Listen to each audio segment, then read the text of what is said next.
없잖아. 항상 무서운데 아직 없는 것 같아요. 쓸 일이 없는 것 같은데.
인사드리겠습니다. 여러분 반갑습니다.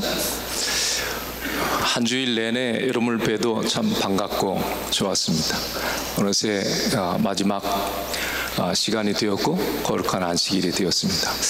한 주일 동안 우리 연합 찬양대가 정말 함께 모여서 우리 임봉순 교수님의 지도 아래 귀한 찬양을 우리에게 들려주셨는데 우리 하나님께 크게 영광이 되었으리라고 믿습니다. 진심으로 감사를 드리고 또 하나님께서 오늘 이 시간에 우리와 함께 하심으로 우리의 예배를 받아주시리라 확신합니다. 예전에 저희들이 모이면 주님 오십니다 라고 하는 인사를 자주 했는데 요즘도 하시나요? 교회에서? 잘 안 하시죠 요즘? 제 이름에 관한 설교도 잘 안 한다고 하는데 이거 하겠습니까? 제가 한번 해보겠습니다. 여러분, 주님 오십니다.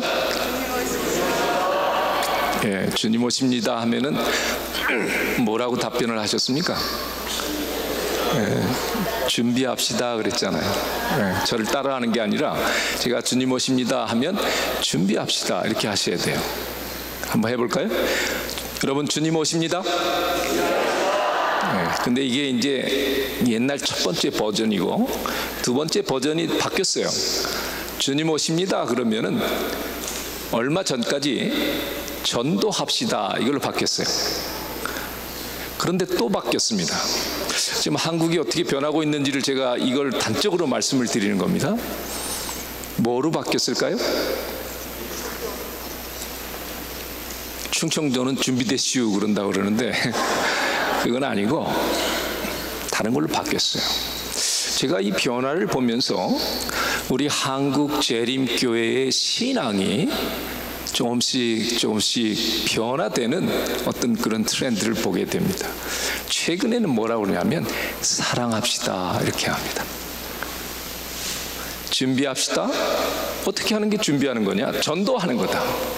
근데 세천사의 기별과 심판의 기별, 회개의 기별을 가지고 전도해도 뭔 소리요? 이렇게 나오니까 정말 전도하는 것은 주님처럼 그렇게 사랑하며 섬기고 희생할 때만 그들이 예수님에게 관심을 갖고 결국에는 이 시대에 맞는 기별까지 들어오는 것을 알게 되었기 때문입니다. 그래서 주님 오십니다 그러면 사랑합시다 이렇게 한번 해볼까요? 여러분, 주님 오십니다. 사랑합시다. 감사합니다. 한 주일 동안 참 수고하신 분들이 너무 많아서 일일이 다 감사 인사를 드릴 수가 없습니다. 무엇보다도 우리 하나님께 감사를 드리고 또 우리 올림픽교회, 제가 2년 전에 부탁을 받았으니까 2년 동안 준비를 하신 거예요. 아버님 일사불란하게 참으로 헌신하고 수고하는 모습을 보면서 큰 감동을 받았습니다. 부족한 저를 불러주신 우리 올림픽교회와 또 우리 서부야행의 모든 성도님들께 진심으로 감사를 드립니다. 아주 웃는 모습으로 늘 환영해 주신 안내팀들, 또 매번 은혜로운 찬양으로 우리의 마음을 준비해 주신 우리 특창해 주신 모든 분들, 또 보이지 않는 곳에서 우리 방송, 이 예배가 잘 진행될 수 있도록 그렇게 보이지 않는 곳에서 헌신해 주신 우리 방송팀들, 또 식당에서 매 끼니마다 마치 성만찬, 성만찬 음식이 맛이 있어요? 없어요?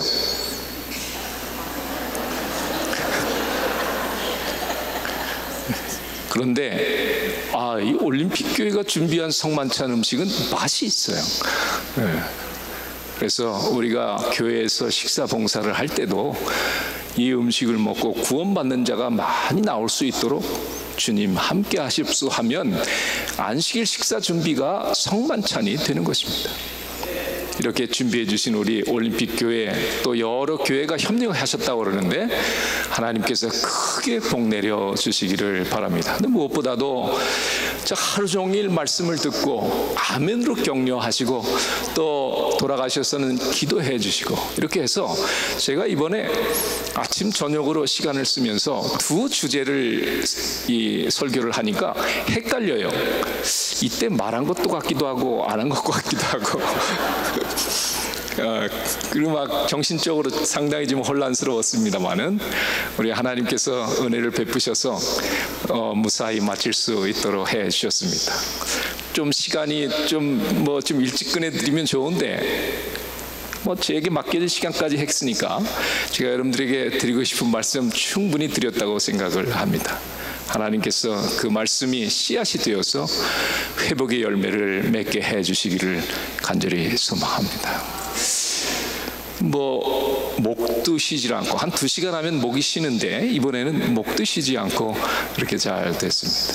그만큼 제 자신이 은혜 속에서 함께 보냈습니다. 오늘 저는 마지막 시간으로 재림신앙에 대해서 짧은 시간 함께 말씀을 나누고자 합니다. 우리가 사명을 회복해야 우리 재림교회는 존재할 가치가 있고 의미가 있습니다.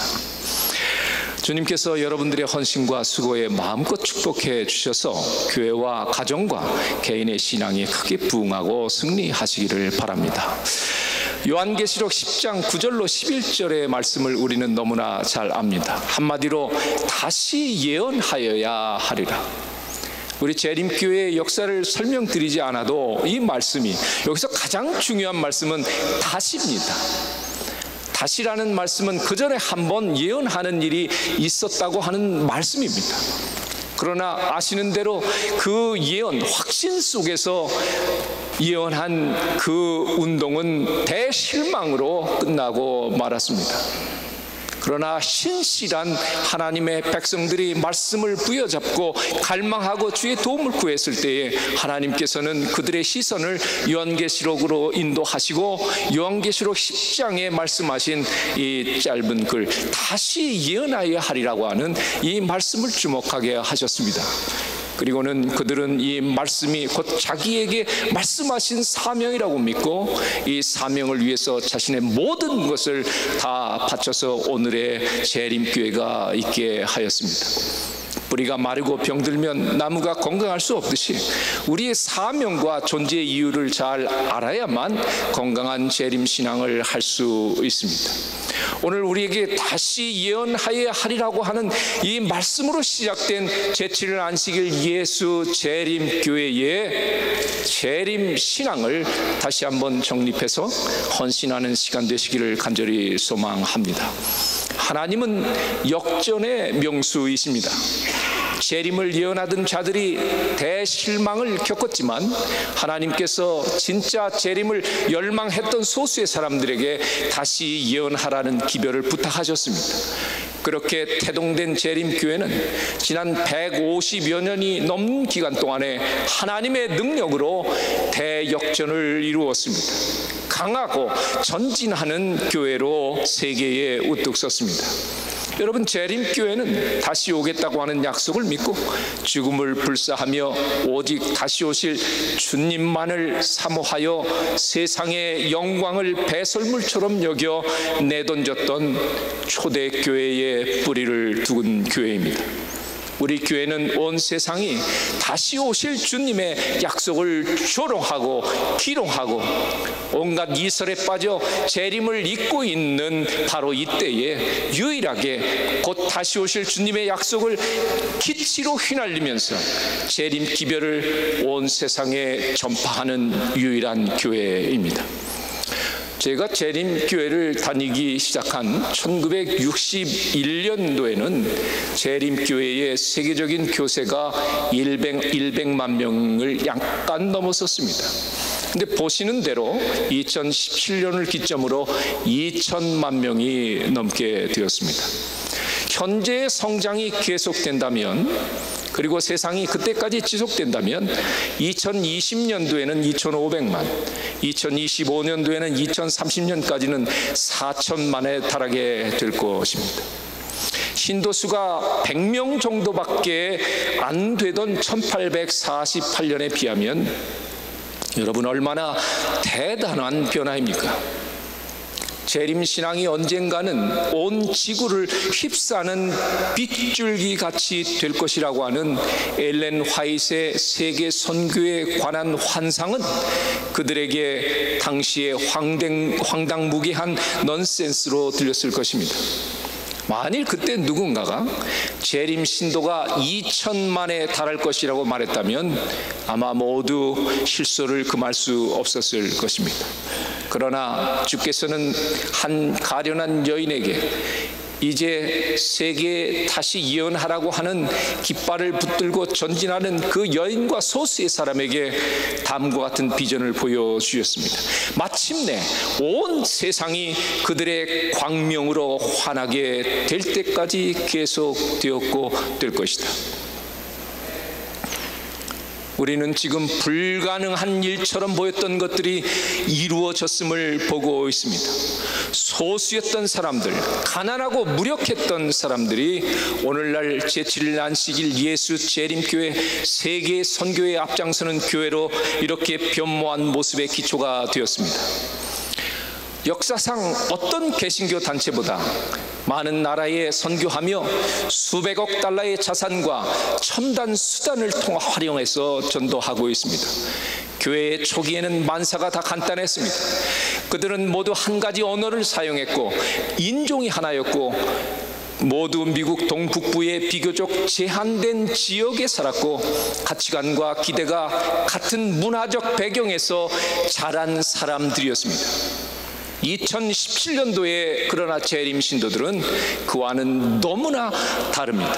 우리는 지금 200여 나라에서 복음을 전하며 700개 이상의 언어를 구사하며 문화적 배경과 기대 전혀 같지 아니하는 말할 수 없이 다양한 그러한 교단이 되었습니다. 우리 교회는 현재 보시는 대로 237개국 중에 216개국에 2천만 명의 성도가 15만 1,460곳의 교회에서 2,436곳의 기관 사역을 통하여 세천사의 기별을 전하는 그러한 거대한 세계에서 5번째로 큰 교단으로 성장했습니다. 지금도 세계 곳곳에서는 매일 3,199명이 침례를 받고 매일 7개의 교회가 세워지고 있습니다. 2015년 이후에 한 해 동안에 평균적으로 3시간 20분마다 새로운 교회가 개척이 되고 있습니다. 재림교회의 역사를 보면 성도 수가 처음 100만 명을 돌파하는데 92년이 걸렸지만 그런데 그 다음은 15년, 그 다음은 8년, 그 다음은 5년으로 계속 줄다가 2004년 이후에는 거의 매년 100만 명의 재림 성도가 꾸준히 증가하고 있습니다. 하나님은 불가능한 일을 해내시는 전문가이십니다. 오늘날 재림교회는 어느 때와도 비교할 수 없는 자금과 숙련된 인적 자원을 보유하고 있고 그 사명으로 전진시킴에 있어서 역사상 유례없는 도전도 맡고 있습니다. 성장은 언제나 나름대로의 문제와 도전을 안고 있습니다. 지난날 우리가 성취한 일들이 불가능해 보이는 일이었던 것처럼 앞으로도 역시 우리는 불가능한 일들을 성취해야 할 거대한 도전을 눈앞에 보고 있는 것입니다. 그러나 다행히 우리 하나님은 불가능한 일을 해내시는 전문가이십니다.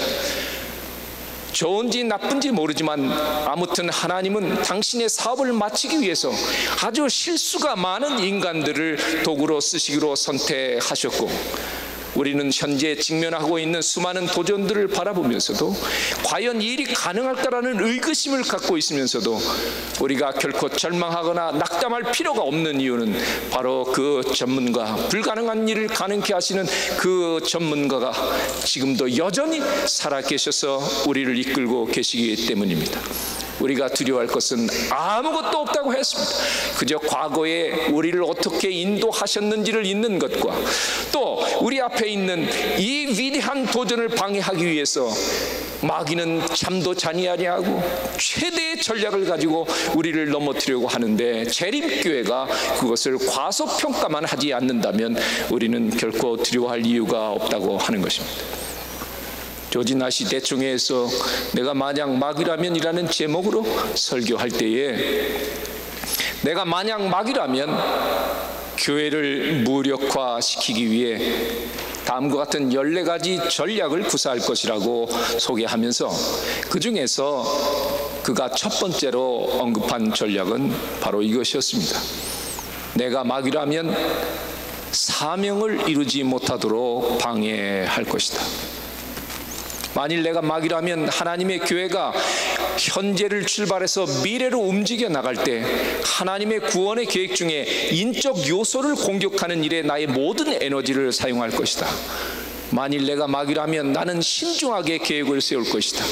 교회가 그 사명을 다하지 못하도록 방해하기 위해 나는 아주 면밀한 계획을 세울 것이다. 하지만 죽음을 두려워하지 않고 복음을 전하기 위해서 탐험을 멈추지 않았던 리빙스턴의 말처럼 사명이 있는 자는 죽지 않는 법입니다. 왜냐하면 그 사명은 하나님께서 맡겨주신 것이기 때문에 그렇습니다. 그 사명을 다하기까지 하나님께서 그를 붙드시고 힘주시고 함께 하실 것이기 때문입니다. 재림교회가 위기다, 죽어간다라고 걱정합니다. 하지만 이 말은 오직 사명을 잃어버렸을 경우에만 해당되는 말입니다. 우리가 걱정할 일은 위기다, 죽어간다 이런 호들갑만 떨 것이 아니라 지금 잃어버린 사명을 회복하는 것일 것입니다. 다시 재림교회가 회복되고 살아날 수 있는 유일한 길은 다시 이어나기 위해서 일어서는 것입니다. 우리는 오늘날 재림교회가 초기 재림교인들의 헌신과 희생에 의해 서 있다고 하는 사실을 결코 잊지 말 것입니다. 그들은 아주 소수였습니다. 그러나 아주 강했고 전진하는 교회였습니다. 그들은 비록 소수였지만 왜 그토록 강했고 계속적으로 전진할 수 있었습니까? 이유는 하나밖에 없었습니다. 그것은 바로 그들의 모든 것을 헌신할 만한 희생을 위한 위대한 가치를 발견했기 때문이었습니다. 여러분, 그것이 무엇이었습니까? 말씀드렸다시피 그것은 그들이 모든 것을 희생하고 헌신할 만한 가치로 발견한 것은 바로 세계 선교라고 하는 가치였습니다. 새 천사의 기별과 재림 기별을 온 세상에 전하여 세상이 주님을 맞도록 준비시키는 일이 그들의 사명이라고 확신하고 그들은 수용했습니다. 그들은 다시 오시는 주님을 맞기 위해 이미 모든 것을 버린 자들이었습니다. 자신들의 신앙의 목표와 존재 이유가 무엇인지를 너무나 잘 알고 있던 자들이었습니다. 그토록 고대하던 주님을 다시 만날 수 있는 유일한 길은 자신의 모든 것을 들여서라도 재림 기별을 땅끝까지 전해야 한다고 하는 이 사실을 수용했던 것입니다. 이런 자신들에 대한 이해는 실제적으로 신자 자신들이 말하는 기별을 전하기 위하여 그들의 삶과 재정을 희생하도록 이끌었습니다. 그러나 그들의 헌신은 그저 대충 버리는 사업이 아니었습니다. 모든 것을 헌신하고 심지어 자신의 자녀까지도 죽게 드렸습니다. 만약 재림교회가 무기력해졌다면 이유는 다른 데 있지 않을 것입니다. 바로 희생과 헌신이 점점 결핍되어 가기 때문입니다. 그러나 오늘날 남은 교회에서 초창기 재림교인들의 희생과 헌신이 사라진 이유는 정말 희생하고 헌신할 만한 성경적 가치, 재림교회만이 소유하고 있는 이 세상의 문화의 그 위에 있는 상위의 가치를, 그 고귀한 가치를 교회가 잃어버렸기 때문일 것입니다. 남들도 다 할 수 있는 것, 남들도 다 갖고 있는 것 말고 재림교회만이 줄 수 있는 것을 잃어버렸기 때문일 것입니다. 헌신할 마음도 없고 희생할 마음도 사라진 것입니다. 여러분, 무엇과도 타협할 수 없고 그 무엇으로도 대체할 수 없고 아무도 재림교회로부터 제거할 수 없는 하나님께서 재림교회에게만 주신 유일한 사명과 기별이 무엇입니까? 세계 선교입니다. 왜냐하면 그래야 주께서 이 땅에 오셔서 이 땅의 모든 불행을 끝내시고 당신의 그토록 열망하는 하나님의 나라를 세울 수 있기 때문이 아니겠습니까? 땅 끝까지 복음을 들고 나아가 모두 함께 주님의 재림을 맞도록 준비시키고 길을 평탄케 하는 그 일을 우리에게 맡겨주셨는데 오늘날 재림 신앙은 땅에 떨어지고 내동댕이 쳐져서 짓밟힘을 당하고 있지는 않습니다. 정말 우리는 재림을 기다리는 사람처럼 지금 살고 있느냐고 하는 것입니다. 재림교회는 사명 때문에 태동된 교회입니다. 지금까지 오직 한 길, 즉 사명 완수를 위해서 견눈질하지 않고 앞만 보고 지금까지 달려왔기에 하나님께서 오늘날 우리는 곧 주님이 다시 오실 수 있는 가능성을 지금부터 150년 전보다 더 많이 보고 있을 뿐만 아니라 그만큼 가까우신 주님을 고대하면서 우리의 허리띠를 동여맬 수 있게 되었습니다. 이제는 우리의 차례입니다. 우리는 아무도 이름만 재림교인인 명목상 재림신도가 되기를 원치 않습니다. 그렇다면 이제는 진짜 재림을 기다리는 사람처럼 살아야 할 것입니다. 우리가 무엇을 하든지 어느 곳에 있든지 다시 오실 주님을 전파하며 이제는 진짜 재림을 기다리는 사람처럼 살아야 하겠습니다. 세상과 교회와 성도들이 다 변해도 주님의 약속만큼은 절대로 변함이 없음을 믿고 비록 지체되나 주님은 반드시 다시 오신다고 믿고 여러분 진짜 재림을 기다리는 사람처럼 사십시다. 성경에는 진짜 재림 신도처럼 살았던 사람들의 이야기가 많이 나옵니다. 그 중에 저는 오늘 노아와 침례 요한에 대해서 간단하게 말씀을 드리겠습니다. 노아는 예언하는 자였습니다. 120년 동안 세상을 향해서 예언했지만 그러나 그는 결코 세상을 설득시킬 수 없었습니다. 그럼에도 불구하고 노아는 예언하라고 하는 사명을 완수하였고 마침내 구원을 받았습니다. 저는 가끔 그런 생각을 해봅니다. 여러분 그런 상황 속에서 어떻게 120년 동안 포기하지 않고 노아는 믿음을 유지할 수 있었을까?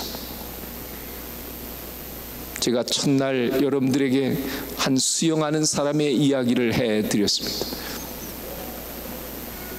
잘하려고 하는 게 아니라 그저 운동하고 땀 빼려고 간 것이 그의 본질이었고 운동의 목적이었기 때문에 그는 지쳐지는 상황에서도 아무 거리낌 없이 흔들림 없이 당당하게 자기의 일을 할 수 있었던 것처럼 노아가 자기의 믿음을 유지할 수 있었던 유일한 비결은 본질을 알고 있었기 때문이었습니다.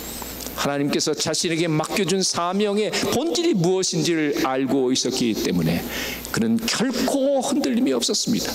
그러나 정말 노아가 120년 동안 그의 믿음을 흔들림 없이 유지할 수 있었던 비결에 대해서 부조와 선지자에서는 이렇게 말하고 있습니다. 그는 하나님께서 말씀하신 것을 그대로 믿는 모범을 세상에 보여주었다. 그가 소유했던 모든 것을 그는 방주를 짓는 데 바쳤다.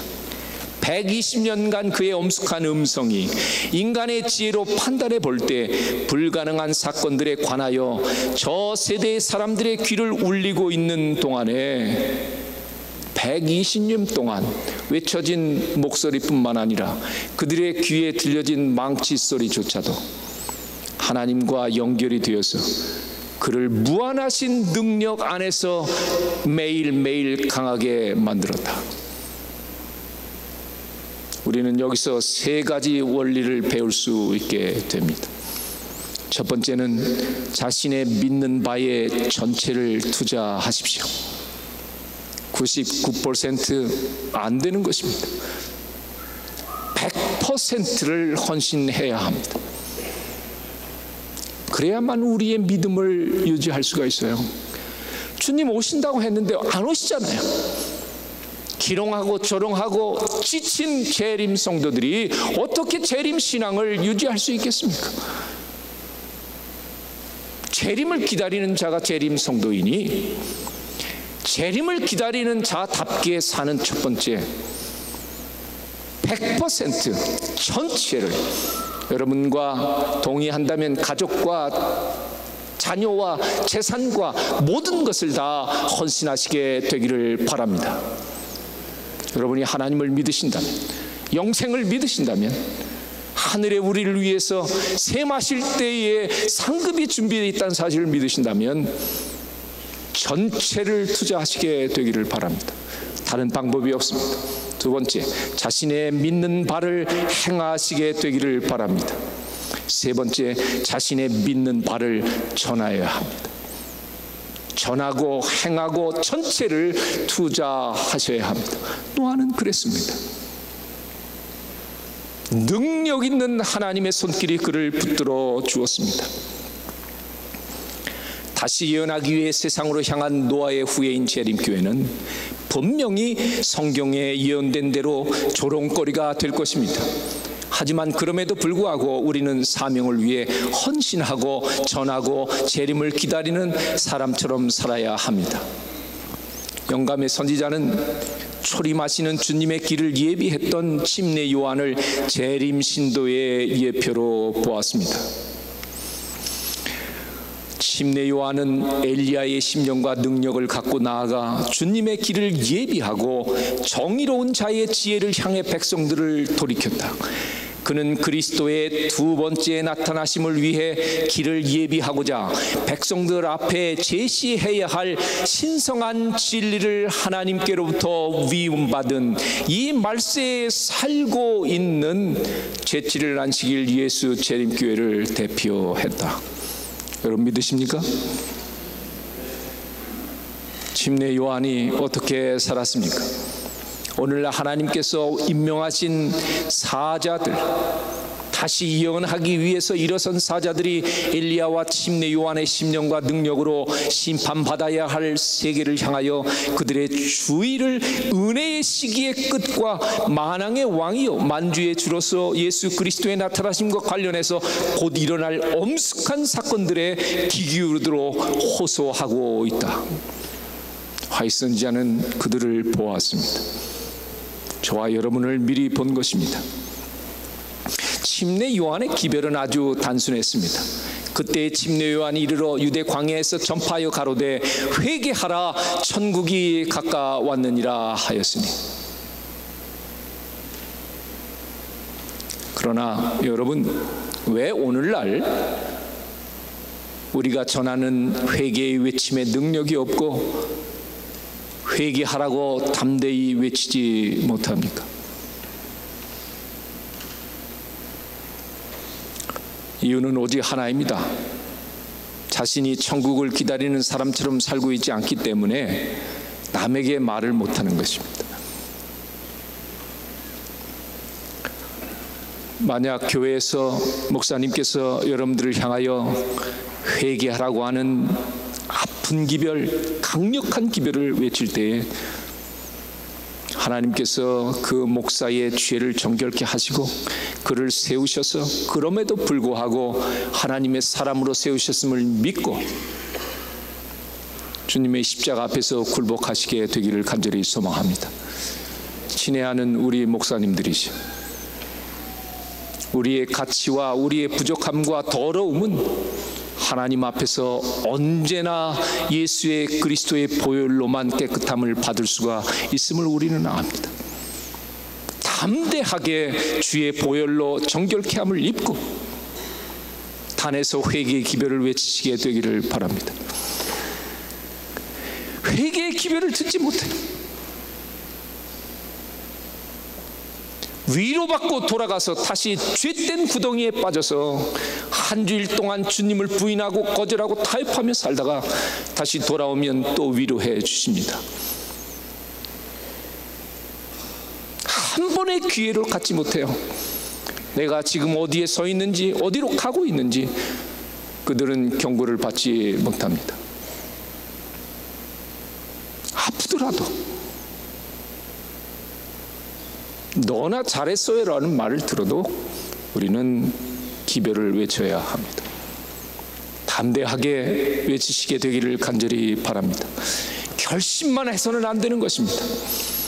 단순하며 경건하게 그리고 확신을 가진 자로 살면서 내가 믿는 바를 위해 헌신하며 희생하고 외쳐야 합니다. 침례 요한은 그러나 회개하라는 기별만 세상에 전한 것이 아니었습니다. 그의 외침은 그 기별에서 멈추지 않았고 말씀하신 대로 보라 세상 죄를 지고 가는 하나님의 어린 양이로다 라고 외쳤습니다. 이 세상에 비칠 마지막 자비의 기별, 곧 세상에 전파해야 할 마지막 긍휼의 기별이 있다고 말씀하셨습니다. 세천사의 기별을 들고 세상에 나가는 사람들이 참으로 유념해야 될 기별, 여기 말씀하시기를 세상에 비칠 마지막 자비의 빛, 곧 세상에 전파되어야 할 마지막 긍휼의 기별은 하나님의 사랑의 품성을 드러내는 것이어야 한다. 하나님의 자녀들은 하나님의 영광을 드러내야 한다. 너희 하나님을 보라고 외쳐야 하는데 그들은 저희의 생애와 품성을 통하여 저희를 위하여 행하신 하나님의 은혜를 나타내어야 한다.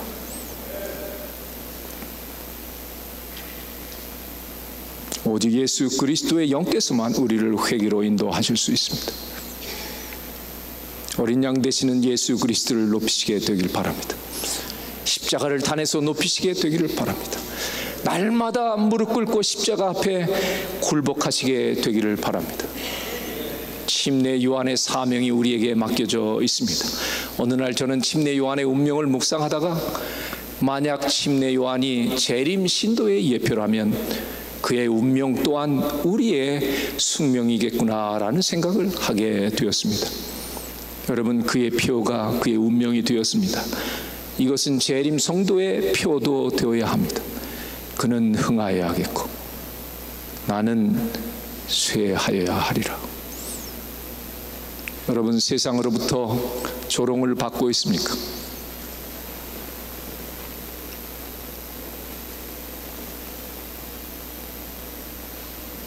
나의 믿음이, 나의 신앙이 자꾸만 매질을 당하고 있습니까?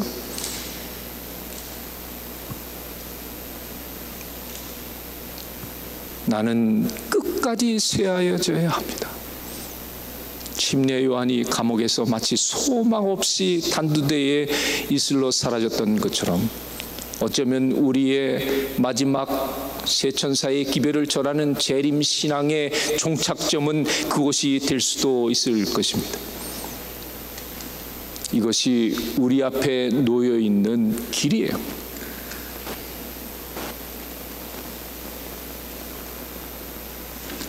그러나 사랑하시는 성도 여러분, 우리의 이러한 운명을 찬양하고 감사하십시다.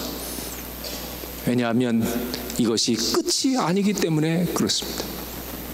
아시는 대로 마지막 때에는 주님을 위해서 희생하고 핍박받고 헌신한 사람들이 있을 것이 분명히 예언되어 있는 반면에 하나님을 외면하고 배도하고 짐승을 섬기는 자들을 위한 놀라운 재앙이 예언되어 있는 것 또한 우리가 봅니다.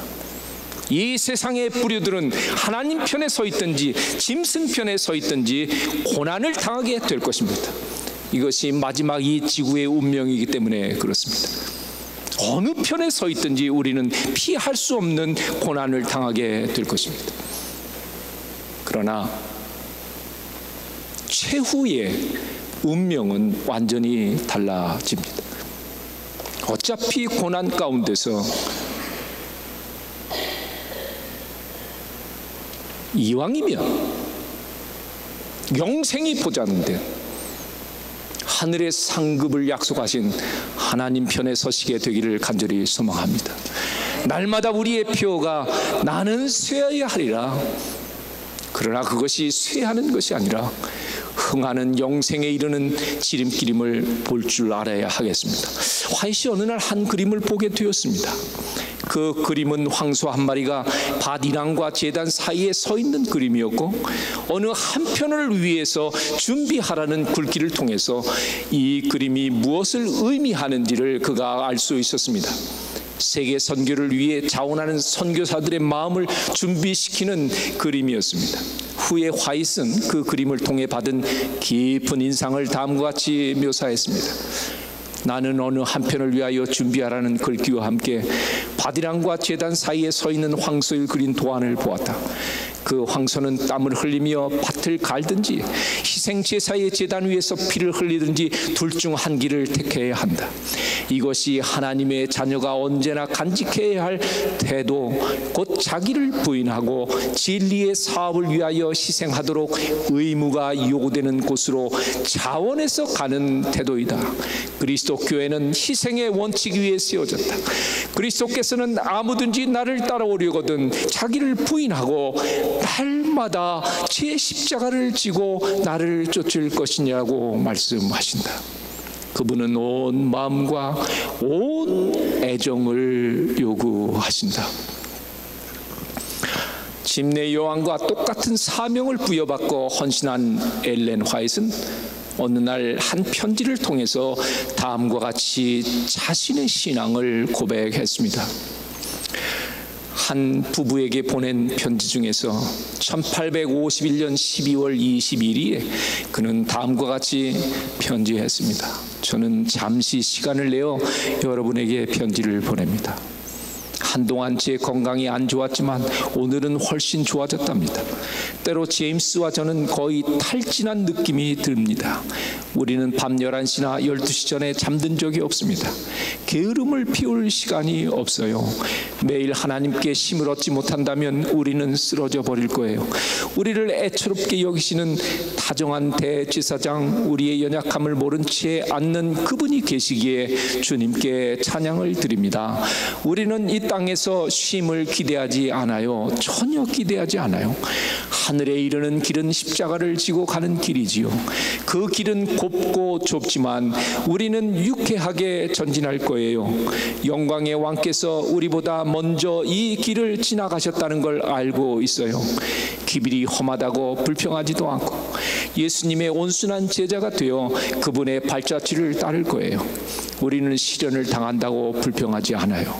하나님이 사랑하는 자녀는 언제나 고난을 받지요. 이 세상에서 시련을 견딜 때마다 영광 가운데 부요해집니다. 저는 고난 받기를 갈망합니다. 고난 없이 하늘에 이를 수 없을 것입니다. 그토록 고난 당하셔서 우리에게 풍성한 유산을 마련해 주신 예수님을 만날 거예요. 진리의 예수님을 위해 목숨을 바친 순교자들을 만날 거예요. 부디 고난을 통해 저를 완전케 하시기를. 저는 그리스도의 고통에 동참하고 싶어요. 그렇게 된다면 그분의 영광에도 동참할 수 있기 때문입니다.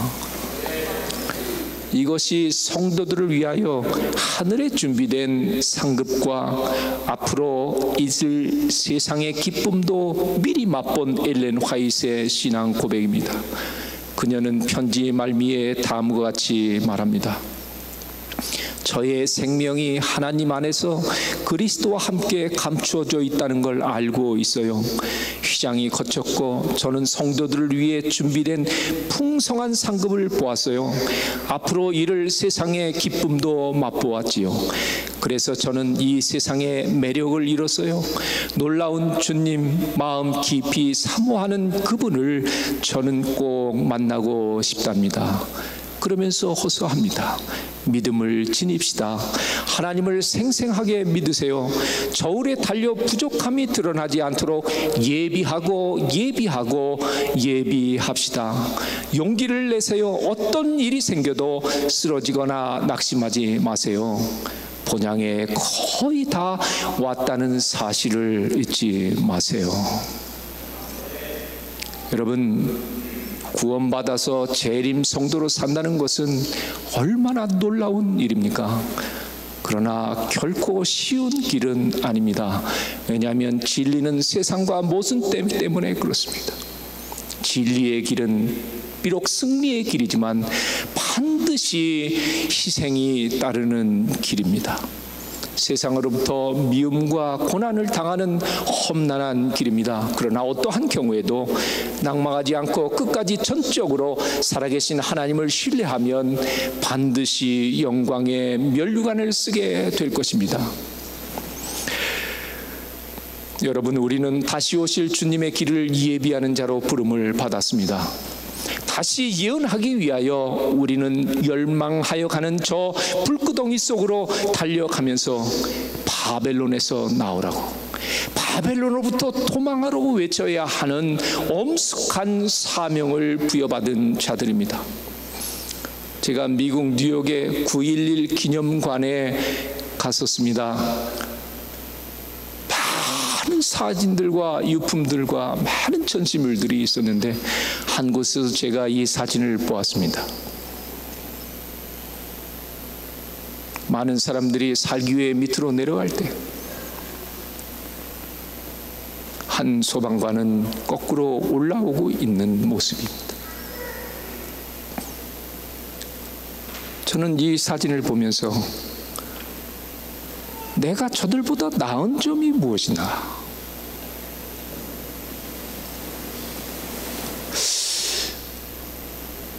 저들이 갖고 있는 그 숭고한 사명감, 충성됨보다도 못한 재림교회 목사라고 하는 것이 너무나 부끄러웠습니다.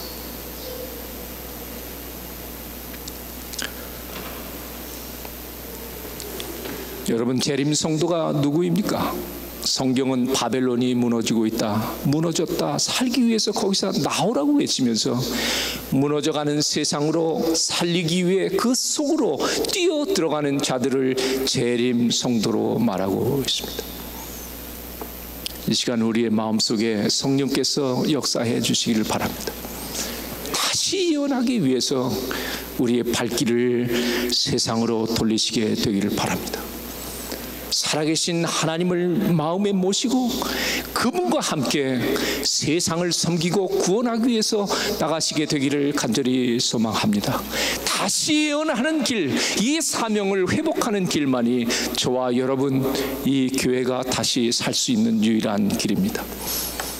전재용 선장이 부산 이끄는 참치 원양어선 광명 87호는 1년 동안 조업을 마치고 부산항으로 돌아오고 있었습니다. 1985년 11월 14일 오후 5시경에 남중국해를 지날 무렵에 전재용 선장은 SOS를 외치는 조그마한 난파선을 발견을 합니다. 그들은 베트남 보트 피플이었습니다. 보트 피플이란 월남의 패망으로 공산화가 된 베트남에서 보트로 탈출한 난민들을 일컫는 말입니다. 인접국의 입국 거부와 강제 송환 등 당시 국제적인 문제가 많이 뛰었던 보트 피플입니다. 바다 한가운데서 표류하는 국제 미아였습니다. 보트 피플을 만난 전 선장은 관여치 말라는 회사의 지침과 양심 사이에서 깊은 고민에 빠지었습니다. 그러는 사이에 전 선장의 배는 멀어져 갔고 그 배를 보고 죽음을 받아들이고 있었던 이 보트 피플 사람들은 멀어져가는 배를 보며 모든 희망을 놓았는데 바로 그때 전재용 선장은 그들을 구하기 위해서 뱃머리를 돌렸습니다. 파도에 금방이라도 부서질 듯한 작은 보트 안에서 사흘을 굶은 채로 엉겨붙어 있었던 96명의 베트남인들이 쏟아져 나왔습니다. 모든 책임은 선장인 내가 진다는 각오로 96명의 구조 소식을 회사에 알렸습니다. 그리고 전 선장은 부산항까지 열흘을 가야 하는데 우리 함께 버티자고 그들을 위로하고 용기를 줍니다. 보트 피플의 대표 피터 누엔이 평생 잊지 못하는 전재용 선장과 보낸 그 열흘 동안을 회상할 때에 우선 전재용 선장은 여성과 아이들에게 선원들의 침실을 내줬다고 했습니다. 노인과 환자는 선장실로 모셔와서 치료하고 보살폈다고 했습니다. 선원 25명의 열흘 식량과 생수로 96명의 베트남인들과 나눠 먹었습니다. 식량이 떨어졌습니다. 그러자 선장은 보트 피플을 필사적으로 안심시켰습니다. 우리가 잡은 참치가 많아요. 걱정하지 마세요. 안심하세요. 여러분들은 안전합니다. 피터 누엔의 가족 생각에 슬퍼할 때마다 전 선장은 극진히 그를 위로했습니다. 드디어 부산항에 도착한 이들은 난민소에서 1년 반을 지냈습니다. 부산항에 도착한 즉시 전 선장은 회사로부터 해고 통지를 받았습니다. 회사의 명령을 거부했기 때문입니다. 난민 구출을 했다는 이유로 당국의 안기부에 불려가서 조사까지 받았습니다. 여러 선박회사에 이력서를 넣었지만 한 군데서도 연락을 못 받았던 그는 고향인 통영으로 내려와서 멍게 양식업을 위해 생계를 유지하고 있었습니다. 보트 피표를 구조할 때 저의 미래와 경력까지 희생해야 한다는 걸 저는 알고 있었다고 회상했습니다. 지금까지 저는 96명의 생명을 살린 저의 선택을 한 번도 후회한 적이 없다고 말합니다. 그 전선장의 기억만 간직한 채 미국으로 건너가 간호사가 된 이 피터 누에는 무려 17년 동안 수소문한 끝에 전재영 선장을 만나게 됩니다. 2004년 8월 8일 LA 공항에서 19년 만에 이루어진 극적인 만남이었습니다. 베트남 난민들이 직접 유엔 난센상에 전 선장을 추천했을 때에 전 선장은 내가 아니라 그 누구라도 이들을 구했을 것이라며 소감을 밝혔지만 보트 필풀은 그날 25척의 배로부터 외면을 당했다고 했습니다. 26번째인 전 선장의 광명 87호에 의해서 구조를 받은 것입니다. 바로 그때 전재영 선장은 그들을 구하기 위해 뱃머리를 돌렸다고 하는 것입니다. 전재현 선장이 그 말을 들었을 때 그가 그들에게 이렇게 고백을 했다고 해요. 사실 당신들을 구조하기 전에 나는 당신들을 2번이나 외면했었습니다. 한 번은 처음에 회사의 지시를 받고 그냥 지나쳤고, 두 번째는 구조한 후에 다시 회사의 지시를 받고 당신들을 외딴 섬에 내려놓고 뗏목을 만들라는 지시를 받았을 때에 그렇게 하려고 거의 했다고 하는 것입니다. 그러나 그는 양심의 소리에 귀 기울였고 다시 뱃머리를 돌려서 96명의 생명을 건지게 되었습니다. 그러나 그가 구원한 사람은 96명에 그치지 않았습니다. 그의 후손들을 따지면은 수천 명의 사람들이 지금 구원함을 받은 것입니다. 여러분, 그 감동적인 장면을 한번 좀 영상으로 보시겠습니다.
He sacrificed everything to save me.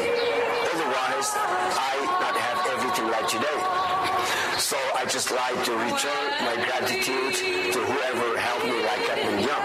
That's why I decided to spend my time and to volunteer my time for this job to help people around.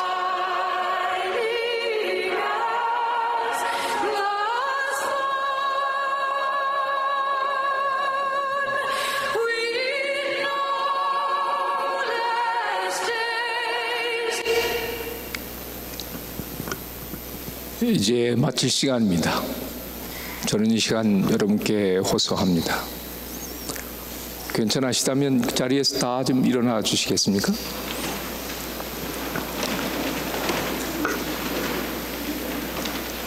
이제 돌아가시면 다시 예언하라는 이 고귀한 사명을 위해서 사시기를 축복합니다. 혼돈과 광풍이 난무하는 바벨론의 바다에서 희망을 잃고 죽어가는 생명들의 울부짖는 소리를 외면하지 마십시오. 다시 뱃머리를 돌릴 수 있도록 하나님께서 여러분에게 한없는 용기와 믿음 주시기를 소망합니다. 주저하지 마시고 생명이 죽어가는 난파선을 향하여 여러분의 신앙과 재림 성도의 삶의 뱃머리를 다시 돌리셔야 합니다. 자신의 생명을 아까운 것으로 여기지 말고 모든 것을 잃을 각오로 희생해야 하는 것이 우리의 운명입니다. 오직 사람들의 생명을 구하기 위하여 그렇게 하는 것입니다. 그러나 여러분, 영광이 있을 것입니다. 날 구원해 주신 캡틴 예수님과의 감격적인 재회가 있을 것입니다. 우리는 그 하늘에서 내가 알지 못하는 사이에 내가 구원한 많은 영혼들을 만나게 될 것입니다. 이것이 제7일 안식일 예수 재림교회의 성도로 살아가는 이유요 의미요 운명입니다. 이제 이 사명을 위해서 오직 이 한 길을 걸어가십시다. 우리의 믿는 바를 위해 나의 모든 것을 투자하십시오. 우리의 믿는 대로 행하십시오. 우리가 믿는 바를 전하여야 합니다. 우리 모두 재림을 기다리는 사람처럼 사십시다. 하나님께서 여러분의 용기와 희생과 헌신에 크게 축복해 주시기를 빕니다. 아버지, 저희들을 드리기 위해서 일어섰습니다. 아버지, 우리의 믿음과 재림교회의 신앙이 저 9.11 소방관의 충성심과 사명감보다도 못해서야 되겠습니까?